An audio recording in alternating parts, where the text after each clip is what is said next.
વડુ ગામે ગોયા તળાવ પાસે વરેલી મટકાના જુગાર પર પોલીસનો દરોડો, 3 જુગારીઓ ઝડપાયા। વડુ ગામે ખંડેર મકાન પાછળ ખુલ્લામાં ચાલતો હતો વરેલી મટકાનો જુગાર। રોકડા રૂપિયા 11,700 સહિત કુલ રૂપિયા 11,865નો મુદ્દામાલ જપ્ત।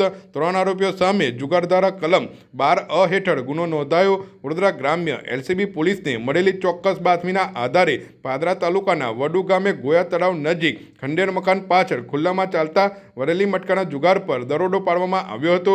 પોલીસે મોહમ્મદ હુસૈન ઉર્ફે જામુ, ઇસ્માઇલભાઈ પરમાર, ભૂપેન્દ્રભાઈ ખુમાનસિંહ રાણા અને રણજીતભાઈ સુરસંગભાઈ જાદવને સ્થળ પરથી ઝડપી પાડ્યા હતા। આરોપીઓ પાસેથી રોકડા રૂપિયા 11,700 સહિત પેડ, આંકડાવાળી કપલીઓ, બુક, કાર્બન પેપર અને બોલપેન મળી કુલ રૂપિયા 11,865નો મુદ્દામાલ જપ્ત કરવામાં આવ્યો છે। આ અંગે પાદરા પોલીસ મથકે જુગારધારા કલમ 12A હેઠળ ગુનો નોંધવામાં આવ્યો છે અને વધુ તપાસ હાથ ધરવામાં આવી છે।